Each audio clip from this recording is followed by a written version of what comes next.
मेरा नाम अभिषेक है। मैं आप लोगों का स्वागत करता हूं अपने YouTube channel invest and grow up में। दोस्तों, आप सभी को पता है कि मेरा ये चैनल्स ईटीएफ्स के रिगार्डिंग्स मैं इस पर वीडियोस अपलोड करता हूं। ईटीएफ्स में कैसे ट्रेड करते हैं, कैसे स्विंग ट्रेड करते हैं, कैसे इन्वेस्ट करते हैं, इन्हीं सभी चीज़ों के बारे में अपना स्ट्रेटेजी इस पर शेयर करता हूँ।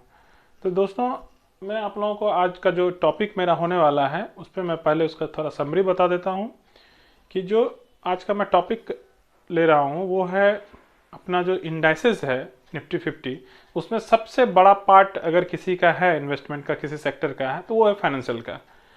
फाइनेंशियल सेक्टर में सबसे ज़्यादा आप फाइनेंशियल में कई लोग कन्फ्यूजन हो जाते हैं कि सर सिर्फ बैंक ले लूँ तो आ गया फाइनेंस, या मैं सिर्फ पीएसयू उठा लूँ तो आ गया, या मैं प्राइवेट उठा लूँ आ गया। तो ये कन्फ्यूजन होता है। क्या फाइनेंशियल, जबकि इतना बड़ा फाइनेंशियल सेक्टर का उसमें वेटेज है निफ्टी 50 में, तो क्या मैं कौन सा ईटीएफ लूं जो मेरा सारा वेटेज कंप्लीट कर दे,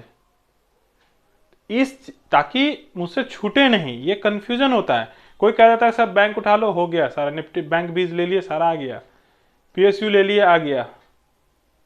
क्या इस कंफ्यूजन को दूर करना चाहिए। मैं उसी कन्फ्यूजन को मैंने कहा था कि मैं फाइनेंशियल सर्विसेज के रिगार्डिंग एक अलग से सेपरेट वीडियो बनाऊंगा जिसमें मैं सारे कन्फ्यूजन को दूर करूंगा, आखिर सेक्टर है क्या। ठीक है, साथ ही साथ मैं और भी एक ईटीएफ पे डिस्कस करूंगा। मैं इसमें टोटल 2 ईटीएफ पे बात करूंगा आज। ठीक है, तो चलिए दोस्तों, टाइम वेस्ट नहीं करते हैं, शुरू करते हैं अपना टॉपिक। तो मैं आपको सबसे पहले इंडाइसेस दिखा देता हूं। ये जो आपको दिख रहा होगा इंडाइसेस, ये अपना मार्केट है। ठीक है, इसमें सारे इंडाइसेस आ जाते हैं, चाहे ब्रॉडर मार्केट हो, गवर्नमेंट, और भी जितने भी मार्केट है, सेक्टोरियल है, थीम, देखिए कितने सारे सेक्टर है। देखिए ब्रॉडर मार्केट हो गया, सेक्टोरियल हो जाता है, थीमेटिक हो जाता है, स्ट्रेटेजी हो जाता है, और उसके बाद corporate bond, government securities, money market, जो भी सारे हैं वो सारे आ जाते हैं। ठीक है, और इस मार्केट को 2 पार्ट में इक्विटी एंड फिक्स्ड इनकम में डिवाइड किया गया है। ये फिक्स्ड इनकम में सारे आ जाते हैं और इक्विटी मार्केट में इतने सारे आ जाते हैं इंडाइसेस। मैंने पहले भी बताया हुआ है सब। चलिए हम लोग इस पर नहीं करेंगे। और इस इंडाइसेस को कितने पार्ट में बांट, निफ्टी 50, नेक्स्ट 50, निफ्टी 100, ऐसे सारे हैं। तो अगर हम लोग यहाँ से निफ्टी 50 को लेते हैं, मैं अभी उसी पे बात कर रहा हूँ। निफ्टी 50 अगर हम लोग लेते हैं, ठीक है, ये एक सीखने वाली चीज़ है। ठीक है, कई लोग सोचेंगे कि ये कोई इंपॉर्टेंट वीडियोज़ है नहीं। सभी लोग ज़्यादातर क्या चाहते हैं, वो मैं जो देखता हूँ यूट्यूब पे या जो भी मैं देखता हूँ, सारे चाहते हैं कि शॉर्टकट में जल्दी सीख जाएं। शॉर्टकट में जल्दी से, शॉर्टकट में हमको पता चल जाए कि ये ईटीएफ बहुत अच्छा रिटर्न देने वाला है, तो वो वीडियोस को सभी लोग पसंद करेंगे। या ये पोर्टफोलियो बता दिए सर शॉर्टकट में, ये अच्छा मिल गया, ठीक है ले लिए। शॉर्टकट सिर्फ ढूंढते हैं, और जब तक आप पूरा डीप नॉलेज नहीं रखिएगा तो आप कहीं ना कहीं फेल्यूर हो जाइएगा। मार्केट में होना ही है फेल्यूर, क्योंकि आपने तो सिर्फ एंट्री लेने का तरीका सीख लिया शॉर्टकट में।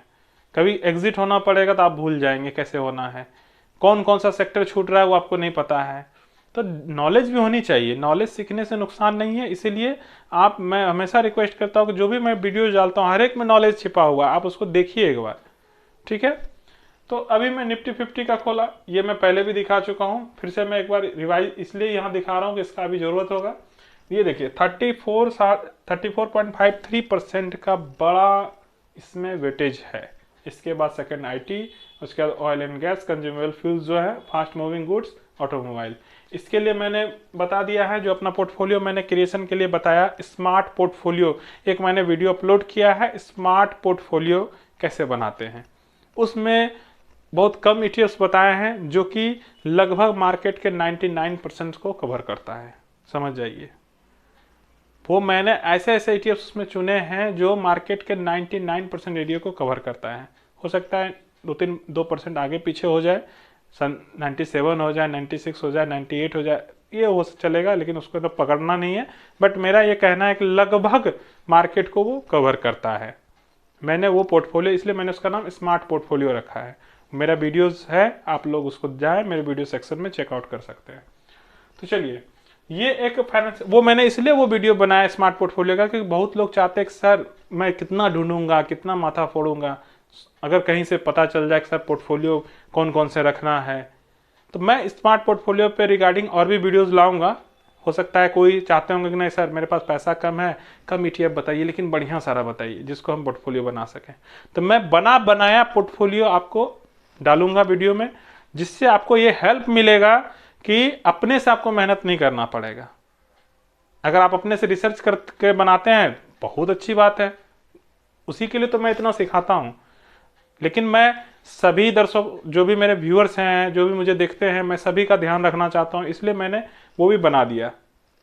उस पर 2-3 वीडियो मैं और लाऊंगा कि कोई 10 ETF का अच्छा सा बंच बना दूंगा, कोई 12-15 ETF का एक बंच बना दूंगा एकदम, जिसमें कि लगभग कोशिश करूंगा कि लगभग सेक्टर्स को, बड़े बड़े सेक्टर्स को कवर किया जाए।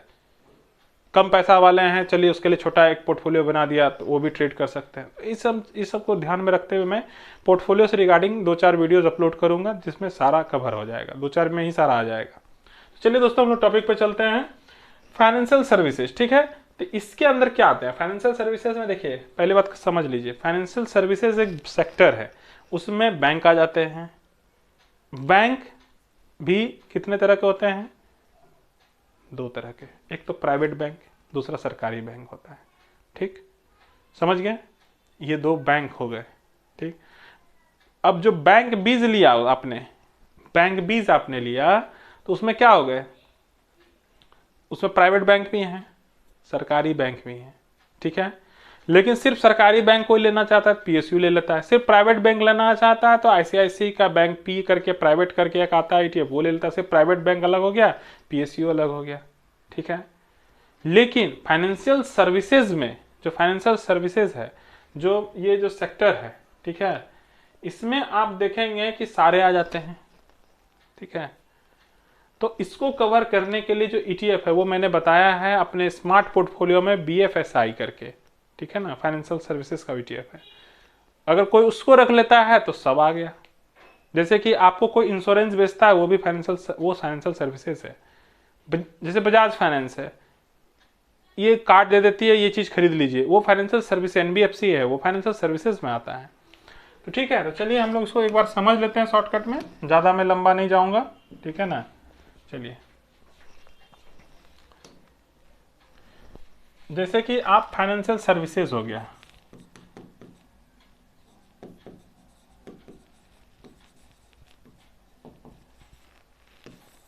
फाइनेंशियल सर्विसेज है। फाइनेंशियल सर्विसेज में आपने क्या ले लिया? यहाँ पे बैंक आ जाते हैं।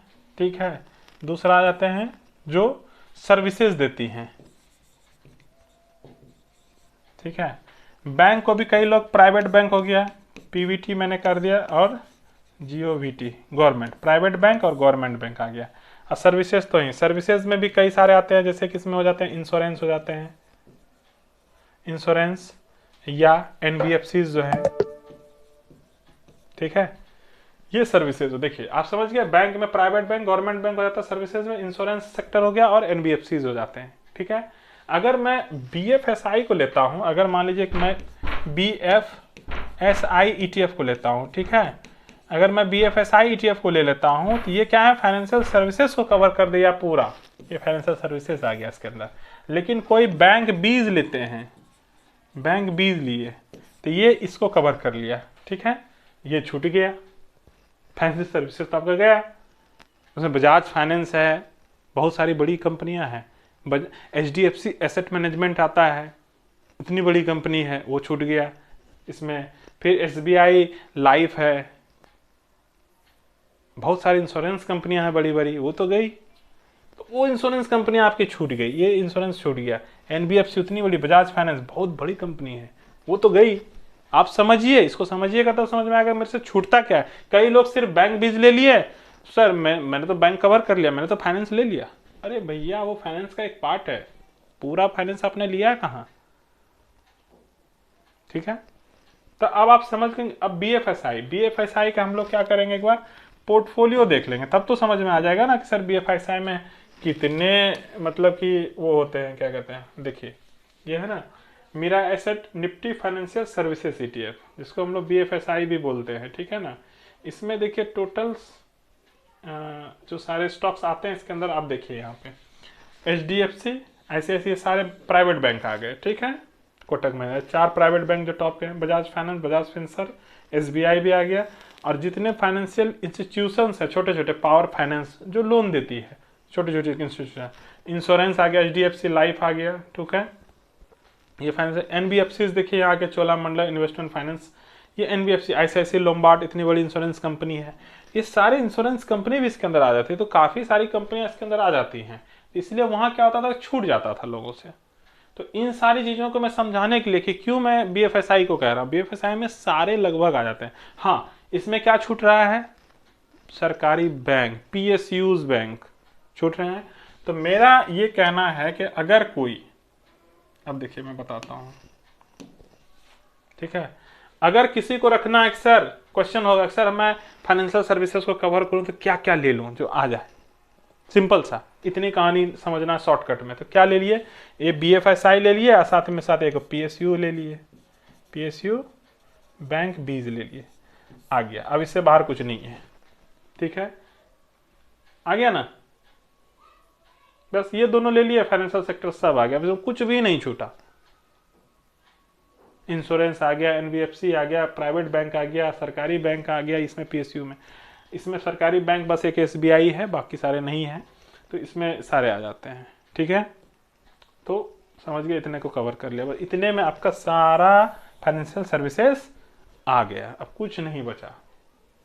अब इसी में कोई कहता है सर हमको सिर्फ प्राइवेट बैंक लेना है, ज़्यादा नहीं लेना है, सिर्फ प्राइवेट बैंक में सर ग्रोथ अच्छा है, वहाँ मजबूती है, तो सिर्फ प्राइवेट बैंक आता है ना, ICICI बैंक P करके आता है शायद, या ऐसे कुछ आता है नाम, इसको देख लीजिएगा एक बार। तो ये प्राइवेट बैंक आ गया, बस हो गया। गवर्नमेंट का तो PSU है ही। आज किसी को अगर सिर्फ प्राइवेट बैंक और सब मिला के लेना है, गवर्नमेंट भी उसमें कुछ मिला हुआ, जैसे बैंक बिजनेस में गवर्नमेंट भी मिला हुआ रहता है, ठीक है ना, ऐसा नहीं कि ये प्योर है। इसको ले लेते हैं कोई तो लगभग आ जाता है, लेकिन इंश्योरेंस छूट जाता है, NBFC छूट जाता है, तो बड़ा, तो इस दोनों को भी कोई रखता है तो लगभग आ जाते हैं, ठीक है। बस ये थोड़ा वोलेटाइल है, ये कम वोलेटाइल है, ठीक है ना। इसमें आप 3% की स्ट्रेटेजी पे चल सकते हैं, लेकिन इसमें नहीं चल सकते हैं। इसमें आपको मिनिमम से मिनिमम 6% की स्ट्रेटेजी पे चलना होगा डाउन ट्रेंड में, ठीक है। स्ट्रेटेजी भी ध्यान रखिएगा, मैं हो सकता है किसी वीडियो में बोलने के लिए भूल जाता हूँ, तो इसको जरूर देखिएगा। BFSI क्या है, बड़ा है, ठीक है, एक तरह का हाथी समझिए इसको, सबको लेके चलता है। इसमें गिरावट लिमिटेड है, कम गिरावट होती है, बट स्विंग अच्छा देता है ये, इस बात को याद रखिएगा। हम लोग ETFs में क्या ढूंढते हैं, जो बेस्ट स्विंग दे हमें, तभी तो स्विंग ट्रेडिंग करने में मजा आएगा। अगर साल में कोई 5-6 बार स्विंग दे दे तो बहुत मजा है, तो इसे स्विंग अच्छा देगा। क्यों, इसका लॉन्ग टर्म में रिटर्न देखिएगा ना, साल का कितना देता है, 14-15%। आपको लगे सर 15% दे रहा है, क्या करेंगे इसमें जाके, स्विंग अच्छा देता है। बड़ा स्विंग नहीं मिलेगा, ऐसा नहीं एकदम 30% गिर गया 40% भाग गया, ऐसा नहीं, बड़ा ये बल्क है। तो इस सब में क्या है कि जिसके पास बड़ा पैसा है, ठीक है, 7-8% गिरावट हुआ, 7-8% डिप पकड़ लिए, फिर से हाई पे निकल गए, इस तरह का स्विंग मिलता है। छोटे छोटे अमाउंट्स मिलते रहते हैं, इसमें अच्छा पैसा बनता रहता है।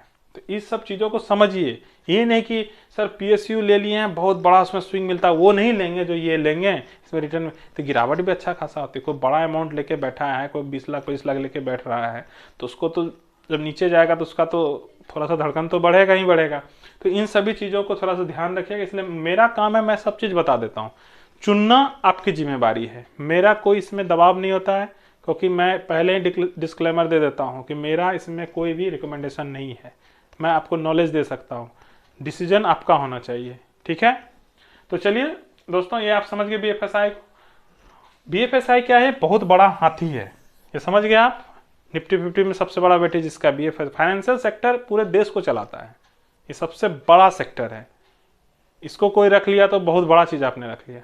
अब देखिए सबसे बड़ा और दूसरा क्या चीज है, आपने सुना होगा अपने यहाँ एक सबसे बड़ा इंडेक्स क्या है, ठीक है ना, ठीक है, S&P BSE सेंसेक्स, ठीक है ना। ये सेंसेक्स जो है अपना बहुत बड़ा इंडेक्स है, आज से नहीं है, बरसों से है, कितने सालों से होंगे, शायद 76 या कब से है पता नहीं, देख लीजिएगा एग्जैक्ट, तब से वो चला आ रहा है। और देखिएगा उसका एकदम ग्राफ देखिएगा, बिल्कुल ऐसे एकदम धीरे धीरे धीरे धीरे धीरे धीरे चलता है। मतलब किसी को एकदम दादा पोता, मतलब सॉरी पोता पर पोता के लिए पैसा जमा करना है, अगर कोई सेंसेक्स उठा लिया, क्या कभी उसको नुकसान होगा, आपने देखा सेंसेक्स वही है, 14-15% का एकदम शानदार रिटर्न देगा। अगर कोई लॉन्ग टर्म में जा रहा है, एकदम पैसा भी सर बहुत है, हम पोता पर पोता के लिए रखना चाहते हैं, एकदम डालिए पैसा, आराम से एकदम ग्रोथ चलता रहेगा, एकदम ऐसे ही चलेगा, धीरे धीरे चलता रहता है। कभी सेंसेक्स 2000 का हुआ करता था, अभी देखिए 80,000 है, कभी 1.5 लाख होगा, 2 लाख 5 लाख का सेंसेक्स हो जाएगा फ्यूचर में, वैसे ही चलता रहेगा। उसमें सेंसेक्स में क्या है, टोटल 30 स्टॉक्स हैं, ठीक है, और वो एकदम हाथी स्टॉक्स हैं, जो भी 30 स्टॉक्स हैं, क्योंकि इसमें सेंसेक्स हमेशा 30 स्टॉक्स उसी को रखता है जो टॉप क्लास के होते हैं इंडिया में, अपने देश के जो सबसे टॉप स्टॉक्स हैं 30 स्टॉक्स, वही ये सेंसेक्स रखता है। यानी निफ्टी 50 का भी ये बाप है, दादा कहिए इसको, बहुत पुराना है ये जो चुनता है 30 को ही चुन, निफ्टी 50 50 को चुनता है, ये 30 को चुनता है, लेकिन बहुत टॉप क्लास के सारे लगभग इसमें वही क्लास के होते हैं स्टॉक्स, जैसे कि जो ज़्यादा से ब्लू चिप कंपनियां होती हैं वो ज़्यादातर इसमें होती हैं, ठीक है।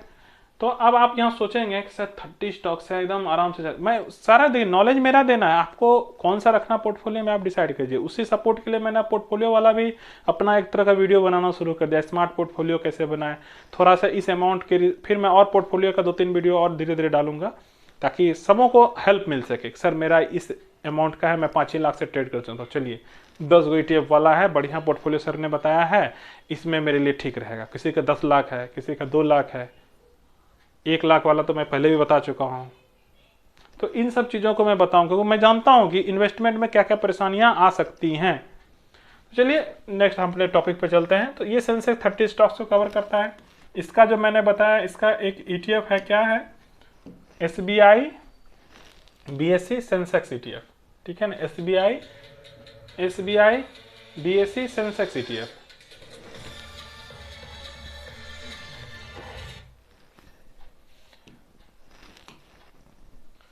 SBI BSE Sensex ETF। चलिए हम लोग क्या करेंगे, एक बार उसका पोर्टफोलियो देख लेते हैं, ठीक है ना। 30 स्टॉक्स मैंने बताया, उसमें टोटल 30 स्टॉक्स होते हैं। तो हम लोग क्या करेंगे, एक बार SBI BSE सेंसेक्स ETF का पोर्टफोलियो देख लेंगे, ठीक है। तो देखिए इसमें टोटल कितने स्टॉक्स हैं, 30 स्टॉक्स हैं। कौन कौन से हैं, देखिए मैंने कहा था सारे बड़े ब्लू चिप्स कंपनियां इसके अंदर आती हैं, ठीक है ना, जो अपने देश की। और इसमें इसलिए जैसे कोई लॉन्ग टर्म 10 साल 15 साल के एकदम पैसा रखना चाहता है, कोई टेंशन नहीं है इसमें।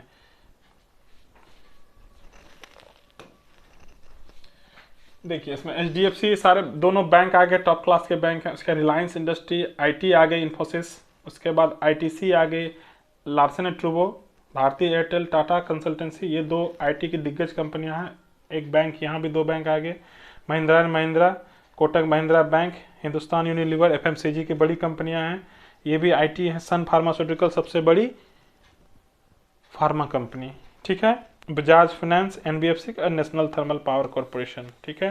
नीचे जाएंगे टाटा मोटर्स। मतलब देखिए कितनी चुनिंदा कंपनियां हैं, मतलब कि हर एक सेक्टर से नहीं करते हैं। ये क्या है कि वो हर एक सेक्टर्स के जो क्रीम होते हैं ना, क्रीम, ये सेंसेक्स जो बनाया जाता है, आपको इसमें कोई मेहनत नहीं। ये क्या करता है, हर एक सेक्टर से क्रीम जो कंपनियां होती हैं उसको चूज करके लाता है।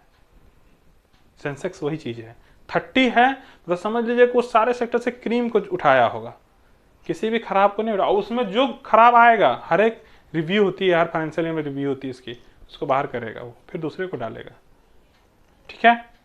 तो आप समझ गए कि SBI सेंसेक्स ETF क्या है। SBI सेंसेक्स करके आप SBI BSE सेंसेक्स करके आप सर्च करेंगे तो वो आ जाएगा। तो ये 2 ETFs मैंने आज आपको बताया, कंफ्यूजन क्या होती है वो भी मैंने दूर किया फाइनेंशियल को। क्योंकि देखिए कोई अगर सेंसेक्स और BFSI को रख लिया तो समझ लीजिए कितनी बड़ी सेक्टर्स, कितने बड़े सेक्टर्स को, मार्केट के एरिया को कवर कर लिया, कितने बड़े एरिया को कवर। कोई SBI सेंसेक्स ले लिया, हाँ रिटर्न कम है क्योंकि छोटा छोटा स्विंग मिलता है इसमें।